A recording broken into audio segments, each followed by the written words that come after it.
aparece siempre con un dedo, ¿vale?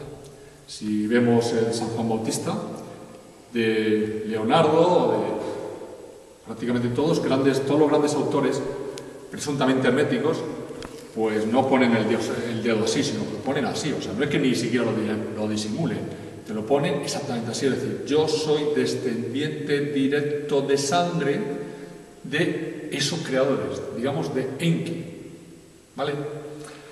Sin embargo, luego, pues cuando se salió la siguiente rama, pues salió lo de los dos dedos. Es decir, ya no soy descendiente directo, pero sería como una especie de ser, soy descendiente virtual.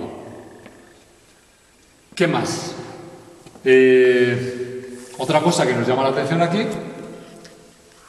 es la cruz. Si analizamos aquí a Jesús, volvemos a ver en la corona el símbolo de la flor de lis, el símbolo de Enki, el que nos manipuló, y luego la cruz. Y esa cruz vemos que es simplemente una T, no es una cruz que tenga el palo de madera de la parte de la cabeza. Y eso lo vemos en los tres sitios, en las tres cruces que hay en todos los sitios. ¿Quiénes dejaban estos símbolos? Pues los del un dedo. Los del un dedo eran, en este caso, cuando crearon los retablos, eran los templarios. Los templarios iban dejando huella por todos los sitios, símbolos para ellos reclamar que eran descendientes directos, ¿vale? Luego fueron el famoso Viernes y 13, declarados ilegales y desaparecieron. Bueno, no desaparecieron, desapareció el nombre oficial de los templarios, pero todo seguía igual, todo seguía hermético. ¿Qué más datos podemos ver de este? Aquí, por ejemplo, hemos dicho que por todos los sitios estaba la trituradora de nuestro agujero negro, ¿vale? La pregunta es, ¿cómo ellos sabían que ese símbolo era tan importante? Pues bueno, ese es el único símbolo que es el equilibrio. O sea, lo que hemos dicho antes de que se forma el agujero negro, la trituradora absorbe y llega al centro, se tritura y tal, pues es el único símbolo de equilibrio. El siguiente, por ejemplo, aquí vemos a Jesús. Vemos a Jesús con los dos dedos, ¿vale? Y Jesús le vemos levitando. De Jesús nos cuentan que andaba por encima de las aguas. Y la pregunta ¿es posible andar por encima de las aguas? Pues sí, realmente, con la teoría de Valdán de Mágico, de que todos son trituradoras y agujeros negros, es muy sencillo. Digamos que lo único que tenemos que entender es que una vez que son agujeros negros, trituradoras girando, siempre va a girar, siempre va a haber una trituradora más grande, que es el que impone el sentido de giro. Por ejemplo, aquí sabemos que si estoy en mi casa y abro el grifo, lo lleno de agua, y de pronto abro para que caiga el agua, empieza a girar, ¿vale? Empieza a girar hacia adentro el desagüe, y siempre va a girar en el mismo sentido. En el polo, o sea, en el hemisferio norte, en el hemisferio sur, girará en sentido contrario, pero siempre es el mismo. Es decir, siempre hay alguien, bueno, dice eso la fuerza de Coriolis, vale, pues la fuerza, siempre hay un giro que es el que impone el sentido de giro. Una vez que tenemos, por ejemplo, en otro estamos dentro de nuestra galaxia, y toda galaxia en el centro hay un agujero negro. Y ese agujero negro es el que impone el giro de toda la galaxia. Significa que todo va a girar igual, sobre todo el agua. Es como luego los cristales pasa lo mismo, al organizarse los cristales van a girar todos y van a tener un eje de giro. Bien, ahora decimos, si todo gira en el mismo sentido, ¿cómo puedo hacer yo para levitar? ¿Cómo puedo hacer yo para andar por el agua? Pues muy sencillo, giro en el otro sentido. He dicho que todo gira y absorbe, pero si yo ahora enfrente de él pongo algo que gira en el otro sentido, ya no lo atrae, sino que lo rechaza. Entonces, si yo ahora soy capaz de mi cuerpo hacer que gire en el otro sentido, ya no voy a ser atraído por la Tierra, sino que voy a levitar. Así es como, pues, levantaban las grandes piedras, El fondo es muy sencillo, es simplemente entenderlo y ver qué fácil es levitar. ¿Qué más podemos ver por aquí? Bueno, pues aquí vemos las diosas. Esta es la Virgen del Juncal, que es lo que tiene una manzana. Una manzana es el símbolo de la sabiduría. Esa manzana, bueno, pensábamos traerla, pero se nos ha olvidado. Si alguien tiene una manzana y la corta, al cortarla por la mitad, va a ver que se va a volver a encontrar con este símbolo. Es decir, ¿cómo funciona todo? Pues hemos dicho que es exactamente igual. Si coge la manzana, por un sitio absorbe, que es por el rabito, ¿vale? Que por él le llega toda la comida, todos los nutrientes, y por otro expulsa, que por el otro lado. ¿Y qué hay en el centro de la manzana? El agujero, o sea, la trituradora. Ahí está el gran misterio de decir, hay gente que dice, no, y la tierra en el centro está hueca. ¿Y qué hay en la tierra? Pues en la tierra, efectivamente, estaría eso, efectivamente estaría hueca.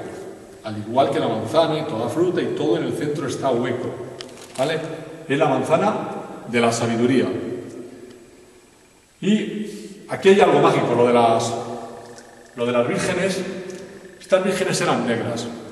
Eran negras porque los templarios, los que hemos dicho, la T de la cruz, los del un dedo, pues ellos intentaban recuperar el espíritu celta, y al intentar recuperar el espíritu celta querían marcar los lugares sagrados, esos lugares que los celtas consideraban sagrados y que adoraban. Entonces, ¿qué es lo que hacían los templarios para que la gente volviera a adorar los mismos sitios, para que fuera a considerar esos sitios sagrados? Era decir, pues en tal sitio, por ejemplo en este caso es la Virgen del Juncal, en tal sitio, en el Juncal, normalmente tiene que ver con la naturaleza, es una fuente, el Juncal, aquí tenemos otra diosa madre, esta es la Virgen del Moral, ¿vale?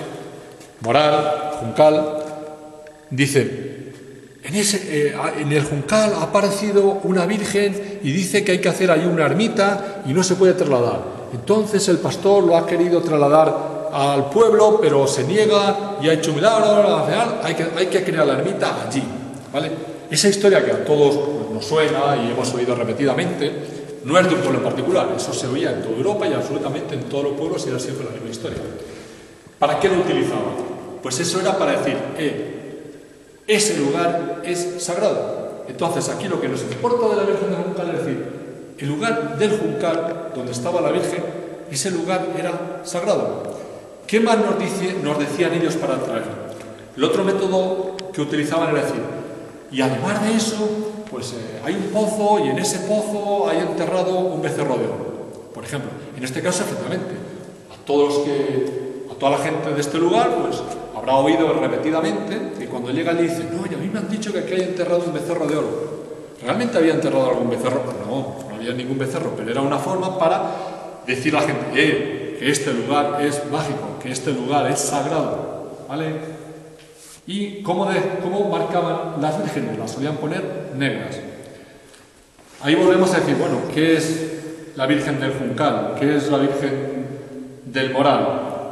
Esta de aquí, pues lo mismo, esta Virgen del Moral es esta estaba en otro sitio mágico, que es Ciella. En Ciella es donde está la diosa madre auténtica, la única que existe en España, lo que pasa es que está fuera de la iglesia.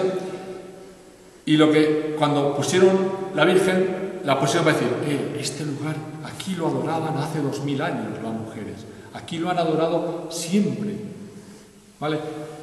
¿Qué más lugares hay así? Pues todos. Si hablamos la Virgen del Pilar, la patrona de España, pues la Virgen de la Hispanidad, pues está la Virgen y debajo está el pilar. Ese pilar era el sagrado, ese pilar era al que se había adorado durante toda la historia. Lo que pasa es que luego había que hacer que la gente hiciera una religión más amigable, más fácil. Antes hemos dicho que nosotros para curar el cáncer tiene que llegar un momento en que no podemos estar matando las células, ¿vale? Sino que tenemos que pactar con ellas y enseñarlas. Por lo mismo pasaba con la religión. No era cuestión de estar matando corderos, sino que había que hacer algo mucho más agradable, más armonioso, más higiénico, más bonito, ¿vale? Entonces la gente adoraba a ese pilar y había que hacer que dejaran de adorar al pilar y adoraran a la Virgen. Entonces se le ponía en el pilar la Virgen, se le ponía el manto, ahora aquí no tenemos ninguno, y ese manto tapaba el pilar. Entonces llegaba un momento en que la gente se le olvidaba de adorar al pilar, a la piedra, y empezaba a adorar a la Virgen. Pues justo eso, aquí tenemos dos ejemplos únicos en España. La gran ventaja y el por qué esto es mágico, lo que no tiene ningún otro, porque en España podemos hablar, pues yo que sé, la Nuestra Señora de Covadonga, Guadalupe, el Rocío, todas son así, pero ninguna conserva la antigua diosa madre.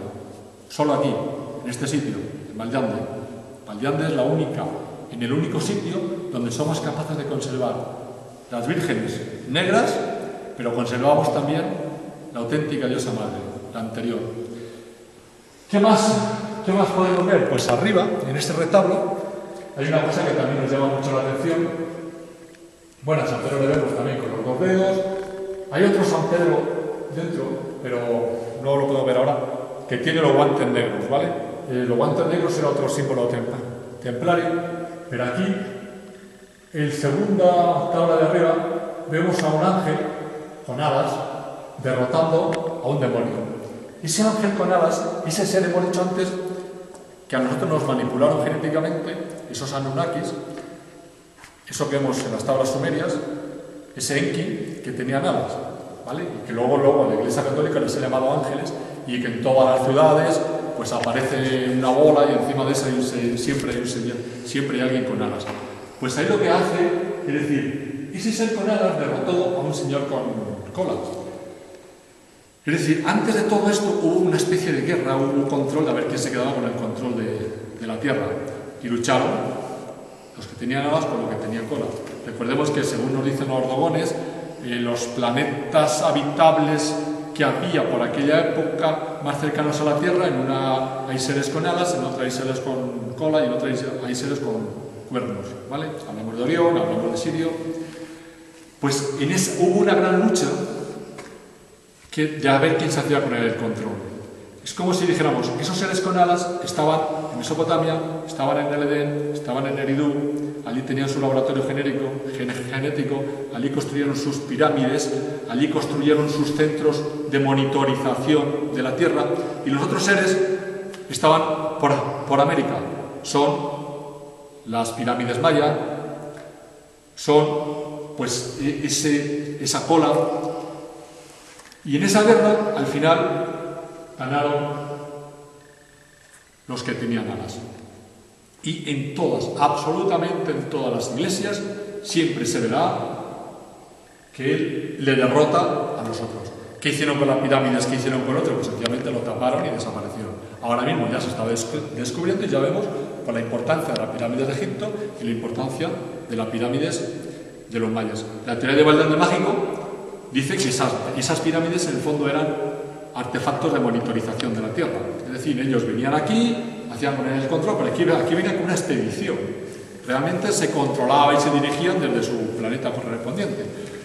¿Cómo empezó toda la historia de Valllande mágico? Bueno, primero empezó siguiendo los símbolos, intentando averiguar los símbolos estos, y al final investigabas y veías copia, y al final siempre llegabas a lo mismo. Llegabas a Enki y llegabas a los sumerios. Entonces, un día, viendo la pirámide de Keops, se dio cuenta de que esa pirámide de Keops no era más que un artefacto. Era un artefacto de monitorización.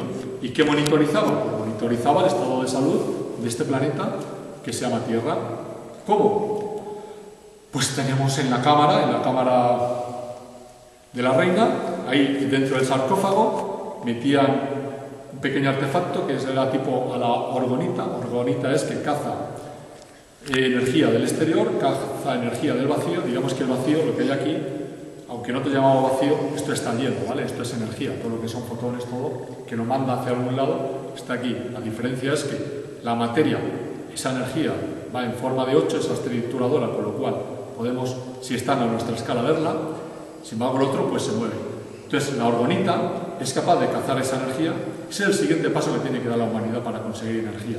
Lo que no podemos hacer ahora es explotar, todo es explosivo, romper. No, tenemos que cazar energía del vacío, gestionarla, reorganizarla para hacer lo que nosotros queramos, ¿vale? Esa es la diferencia entre nosotros y esos seres que ya lo sabían. Bien, entonces esa orgonita estaba dentro del sarcófago, se cargaba, cogía energía, era como un condensador, y soltaba un pulso al cargarse.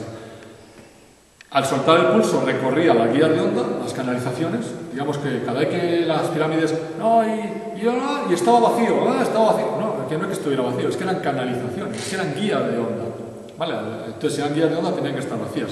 Se transmitía el pulso, llega a la parte final, la parte final es una sonda, ahí capta la información, se refleja y lleva la información en la señal. Es como, pues aquí tengo un micrófono, pues funciona exactamente igual. Por aquí pasan los electrones y yo, la sonda sería esta, la modifico y llevo la información. Bien, ahí, ¿qué información llevaría? Pues llegaba a la cámara subterránea, a la cámara del caos, y ahí cogía la información de las señales que pasaban por la Tierra. Dice, pero bueno, ¿cómo es posible que en una cámara lleve información de toda la Tierra? Pues sí. ¿Por qué? Porque todo es fractal.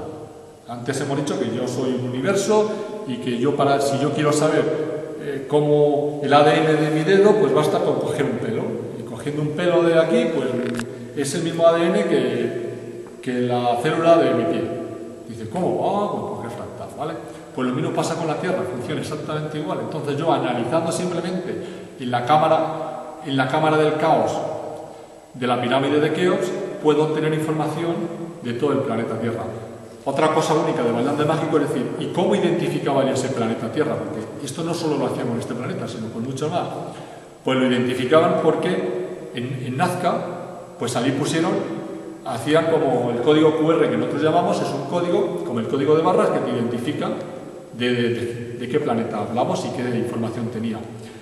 Entonces ahí pues dibujaban, aquí hay una ballena, aquí hay un pájaro, aquí hay un colibrí, aquí hay un pez y aquí hay no sé qué. Vale, pues esa información salía con la señal de la pirámide de Keops y al espacio llegaba la información de qué había en la Tierra. ¿Vale? Y en la línea de Nazca decía, este es el planeta Tierra, y en este planeta Tierra hay seres vivos, y los seres vivos son estos. ¿Por qué? Porque hemos dicho que antes con las ondas, con la frecuencia de la Tierra, podemos ver cómo funciona la Tierra, pero no podemos saber si hay ballenas o no. Entonces eso ya había que dibujarlo, había que ponerlo en el código. Bien, pues llegaba a la cámara del caos, la señal, el pulso se reflejaba, y una vez que se reflejaba, llegaba a la cámara del rey, y en la cámara del rey era un claistron con un oscilador maestro. El oscilador maestro son los 5 bloques de granito, ¿vale? Es como, pues yo tengo un reloj, está sincronizado con el cuarzo de aquí. Pues ellos, con el cuarzo de esos bloques, generaban la frecuencia exacta y luego, con la resonancia, se creaba, hacía que la frecuencia portadora cogiera grandísima potencia, exactamente a la frecuencia de 1,42 GHz. Y esa frecuencia es la que, al transmitirse por el espacio, menos se atenúa. Antes, cuando hemos dicho que Dios, es el ser superior, podía transmitir por los quarks radiofrecuencia o, últimamente, por fibra óptica, por el pulso, cuando envía por radiofrecuencia, pues siempre utiliza la que menos se atenúa. Entonces, la que menos se atenúa es la de 1,42 GHz. Entonces, ¿por qué Bailando Mágico llegó un momento de esto es así? ¿Por qué lo creyó? Pues porque los conductos, las salidas de la cámara del rey, si uno trabaja con guías de onda, pues las guías de onda están ajustadas a una frecuencia determinada. Nosotros, pues en una estación de satélites, si trabajas la banda C, que son 4 GHz, pues las guías de onda son de este tamaño, pero si luego trabajas a 14 GHz, pues ya son más pequeñas, y si trabajo a 1 giga con 42, pues las guías de onda son de este tamaño.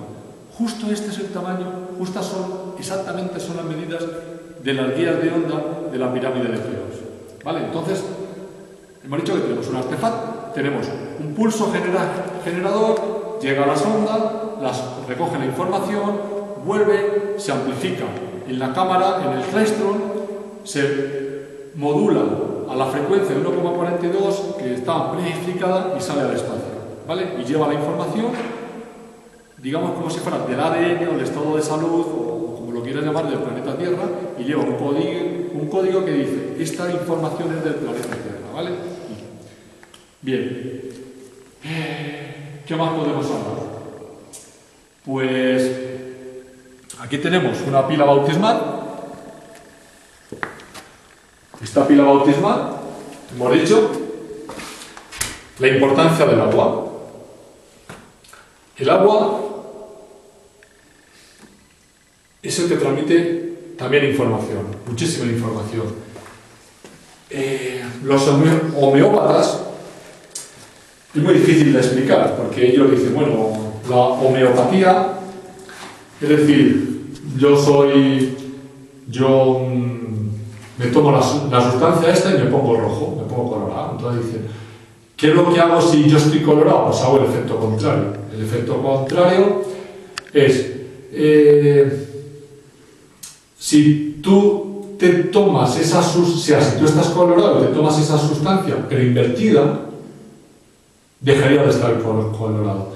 Es lo que se llama, en ciencias, en telecomunicaciones, es lo que se llama la convolución. Convolución lo utilizamos mucho en canceladores de eco. Yo estoy hablando y todo lo que yo hablo le llega al receptor, pero como hay un momento en que se junta la transmisión con la recepción, resulta que lo que yo hablo vuelve y me vuelve a llegar a mí, con lo cual yo me voy a oír con eco, ¿vale? Sobre todo cuando hay un pequeño rectángulo.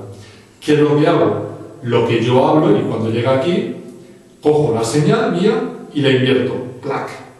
He creado la misma función invertida, lo que se llama convolución.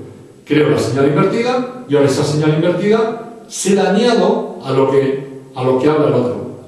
Entonces lo que habla el otro lo mezclo con la señal invertida de lo que yo he dicho, con lo cual se va a anular mi eco, ¿vale? Eso es un cancelador de eco. Pues, ¿qué sería la homeopatía? Sería un poco lo mismo. Yo cojo la sustancia homeópata, la disuelvo, la voy disolviendo, y llega un momento que la he disuelto tanto que he creado solo el efecto inverso. Lógicamente la ciencia se ríe de todo esto. Sin embargo, hay muchísima gente que cree y piensa que eso cura. Si nosotros hablamos de la ciencia esta de Valdeán de Mágico, donde todos son esos agujeros negros, esa trituradora, efectivamente vemos que la señal que gira en un sentido entra y vuelve a salir en el otro en el sentido contrario.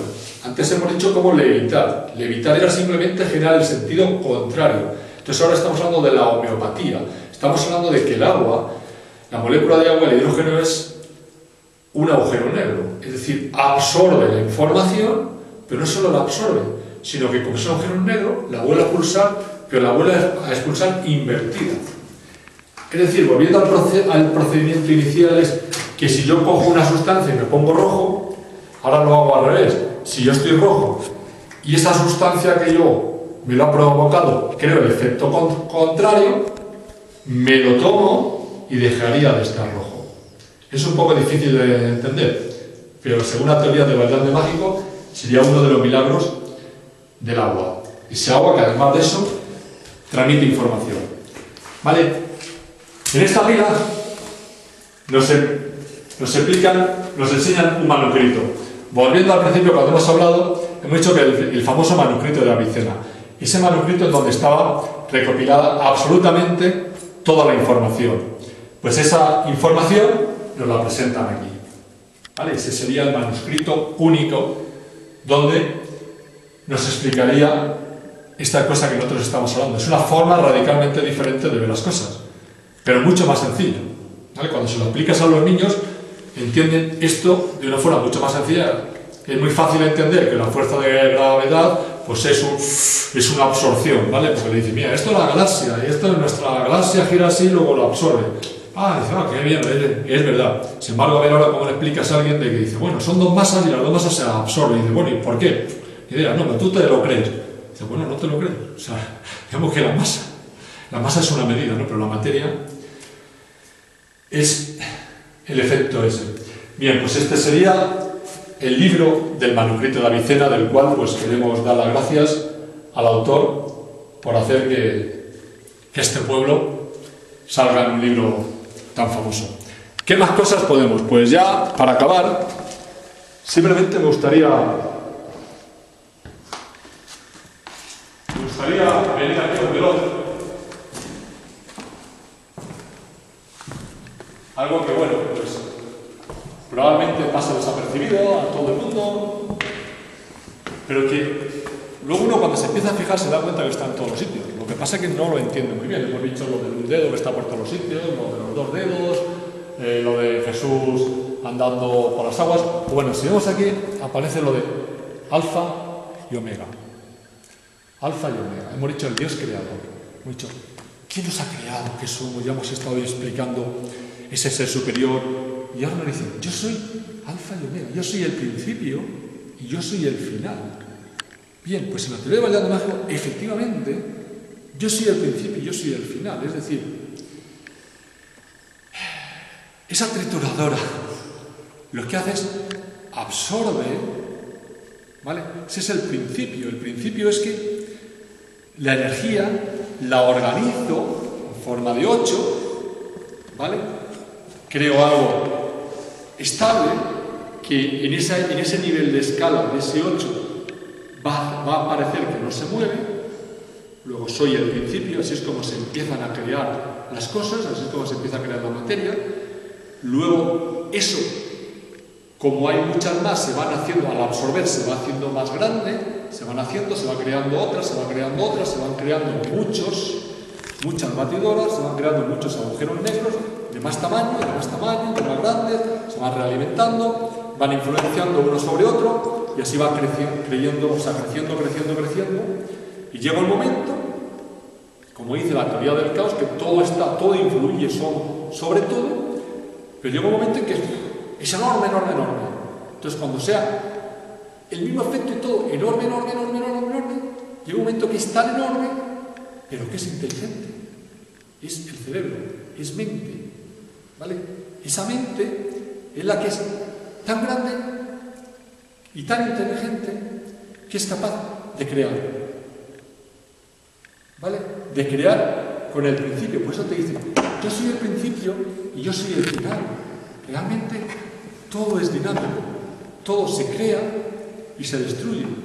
Hemos dicho que el principio básico de todo esto, de la trituradora de los agujeros negros, es que absorbe, pero crea un efecto, trituro, es decir, destruyo, expulso cosas más pequeñas, las cuales se vuelven a organizar y vuelven a crecer, llegando a ser inteligente. ¿Cuánto de inteligente? Infinitamente inteligente. Luego tenemos que es el principio, porque es infinitamente inteligente, tenemos los tres manipulaciones, y es el final, ¿vale? Es la trituración, lo más pequeño. Y nada, pues esto es lo que ha dado de sí este año. Para el año que viene esperemos seguir evolucionando, aportando ideas nuevas, y lo que sí queremos es que invitar a todo el mundo a ver este lugar único, mágico, no conocido por nadie, pero que puede hacer ver las cosas de una forma diferente, ni mejor ni peor, diferente, ¿vale? Muchas gracias por escucharnos y gracias.